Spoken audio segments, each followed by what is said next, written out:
So the Kortz Center Heist DLC has been out for a while now, and for better or worse, this is one of those updates that changes the game forever. Kinda like the San Andreas Mercenaries DLC, but this time instead of removing a bunch of cars, they completely overhauled the money-making meta. However, it's not complete doom and gloom because there are both positives as well as negatives to this new update, and in today's video, I will bring up both of those things and give you my honest opinion of where I think this new heist ranks in the pantheon of GTA Online heists. And there's also some new cars as well, but 90% of this update is contained within the new Art Studio expansion for the mansion. So let's talk about it. You unlock this expansion by spending $4.7 million on the pre-luxury website, and because I got the elitist status by playing the game before July the 13th and doing at least one heist, they're giving me a $1 million discount on that. If you're watching this in the future and you missed out on that discount, you will have to pay the full $4.7 million asking price.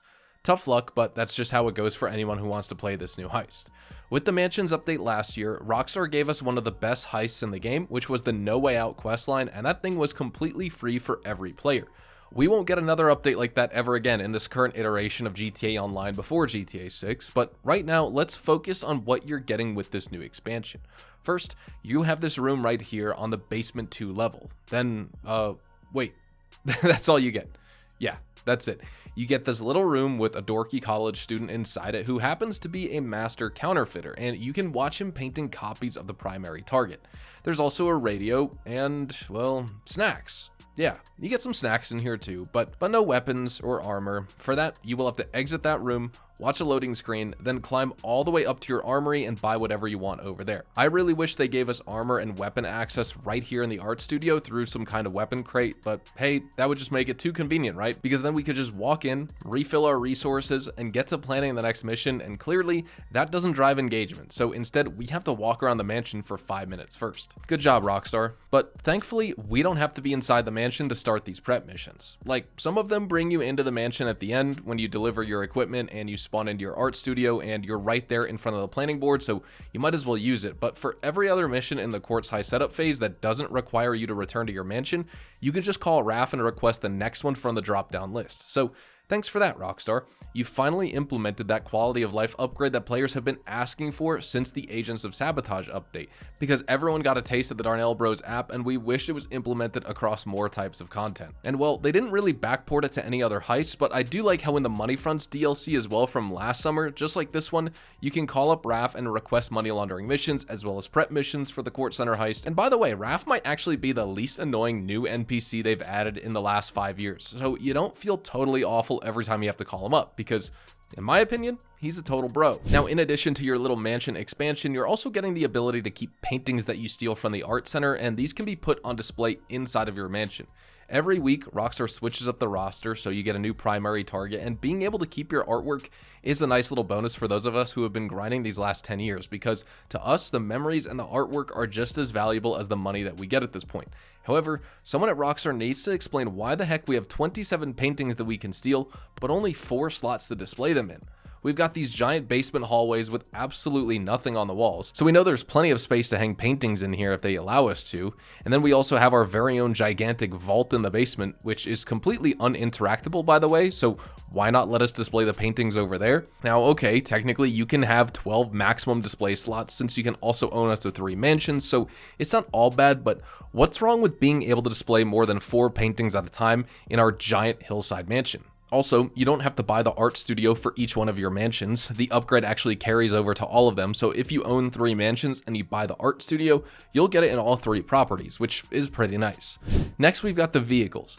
You might have heard of the Ignis Pursuit, which is the new fastest cop car in the game, and we also have the Velino GT, which is almost as fast as the Vapid FMJ Mark V with HSW upgrades, so it's an awesome racing machine, and it's one of the coolest looking cars that Rockstar have added to the game recently.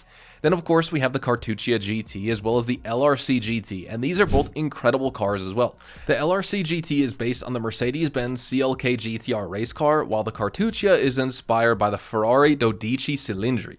At $2.4 million, I think the Cartuccia is excellent value for money in this modern GTA Online economy, of course, and it is one of the faster sports class cars in the game, although it doesn't exactly handle like a tier 1 racer. So if you want something that looks good, sounds good, and goes fast in a straight line, the Cartuccia is perfect for you.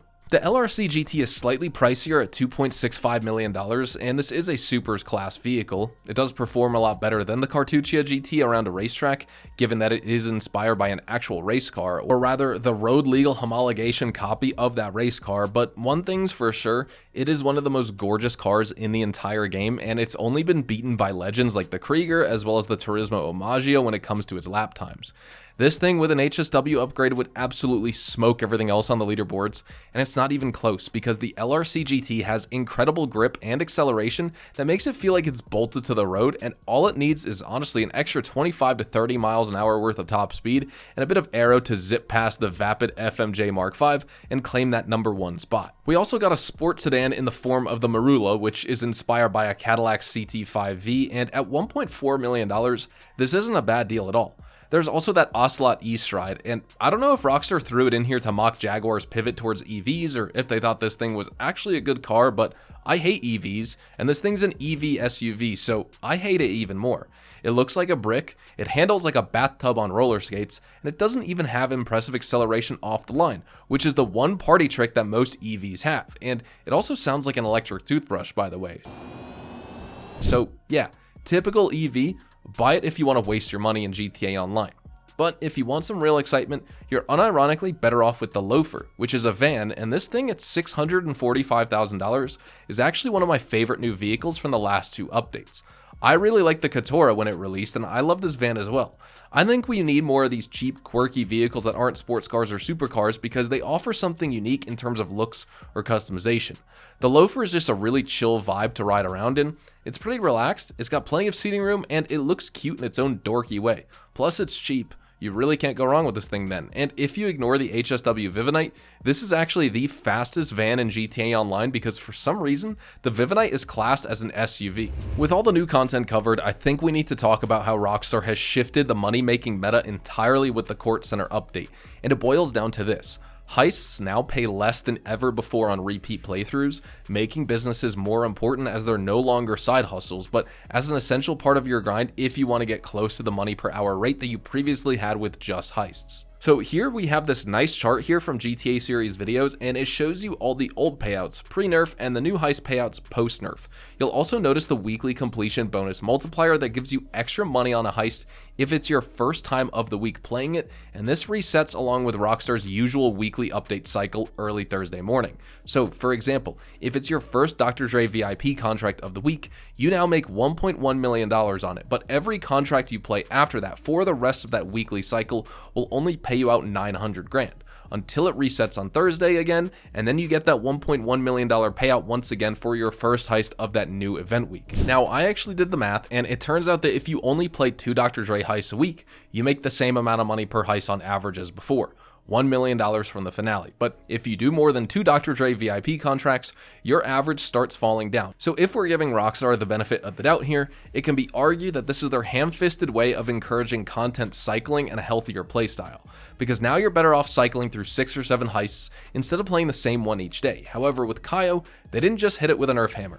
They dropped the whole orbital strike on that thing because Cayo Perico's primary targets now pay up to 40% less in some cases, and even with a pink diamond, you're still making less than you used to with the old bearer bonds, which is incredibly depressing to think about. Plus, they nerfed the secondary targets as well.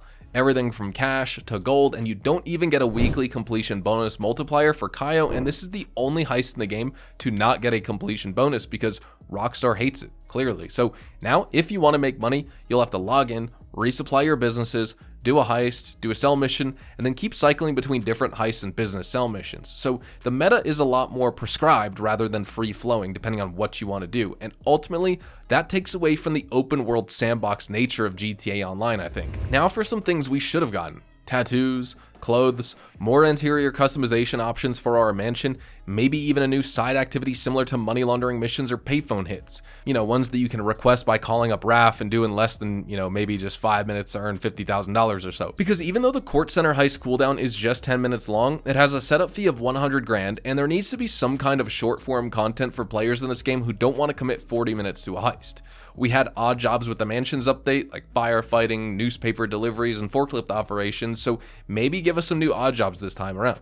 We could also use a new muscle class vehicle or dedicated drift car. It's kind of been a while since we've received those as well. Fortunately, Rockstar isn't done with the Kortz Center Heist update just yet, because they do have a few more drip feed vehicles in the queue, like the new Gallivanter Warden SUV and the Pegassi Horus supercar. But yeah, that's kind of about it, to be honest. Alright, so overall, what do I think of the Kortz Center Heist DLC? Well, the name kind of tells you everything you need to know. This is a heist DLC first and foremost, so if you were going in expecting a new business with a bunch of new vehicles and new customization options for your mansion, you're going to be disappointed. But if you look at it primarily from a gameplay standpoint, I think Rockstar have actually done an excellent job of introducing some new stealth mechanics and a whole new interior for us to play in via the Kortz Center. With this heist, we have several infiltration routes, both stealth and loud, along with multiple variations on secondary targets and security systems. The Kortz Center also has dynamic guard spawns and patrols, which is something new in GTA Online. Guards will spawn in different places from one run to the next, and even on the same difficulty setting, and we now have cameras that slide around on rails along with alarm systems that go off when you break glass display cases. There are even guards who can smell you if you use the sewer entrance without a hazmat suit, and there also appears to be some kind of engine detection mechanic where if you get too close to a guard during the approach phase with your engine turned on, they'll instantly hear you. Running past guards is no longer possible like it is in Cayo, because they can hear footsteps, and you now have this giant laser grid which switches up patterns from one run to the next, so you can never fully figure it out unless you spend a ton of time in the heist, and that's good because it means the Kortz Center heist never once feels repetitive or boring. And while it does provide you with a healthy level of challenge, stealth is totally optional here, and you don't need to secure the buyer's request or elite challenge to make a decent chunk of cash.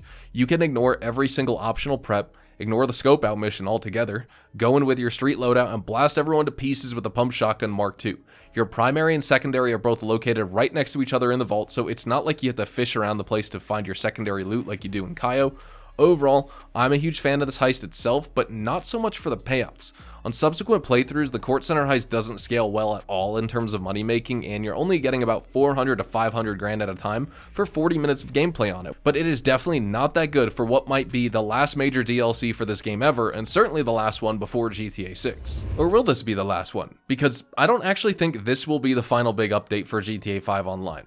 Not just because there's still a significant chunk of the player base on legacy consoles and PC, but also because this new heist feels more like an intermediary step towards the end, rather than a capstone on our legacy within GTA Online. As for when that final update's gonna arrive, or if it even happens, I can guarantee that if there is one, it will come before November simply because of GTA 6's launch date. Rockstar doesn't like to have two of their games fighting against each other for attention, so they'll probably release the true send-off sometime in October or November, and I might even have a final mission with Michael, Trevor, or Franklin, like everyone wants, all of them coming together for one big score before our character is shipped off to Leonida to begin a new life.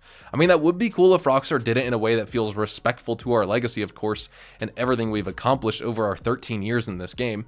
It would be cinematic, it would be the perfect ending to a story, maybe with Mr. Faber as a villain. Who knows? I mean, this whole Art Center deal might be a way of setting him up to make a heel turn later on by giving him a personal investment in our GTA Online character, so when the turn happens later, it hits much harder. I don't know. I'm just speculating and spitballing here, coming up with random stuff. Probably not gonna happen. But, guys, that is all I have for this video. What did you think of the Kortz Center heist update? Did it surpass your expectations? Were you underwhelmed? Are you mad that they nerfed Cayo Perico once again? Let me know in the comments section down below. Thank you all so much for watching. If you enjoyed this video and found the information helpful, definitely drop a like on it. Considering subscribing to the channel if you guys are new and you want to see more GTA 5 online content just like this, check me out over on Twitch, Twitter, and Instagram, specifically twitch.tv/HazardusHDTV for more GTA Online money grinding live streams. It is the GTA 6 waiting room over on there.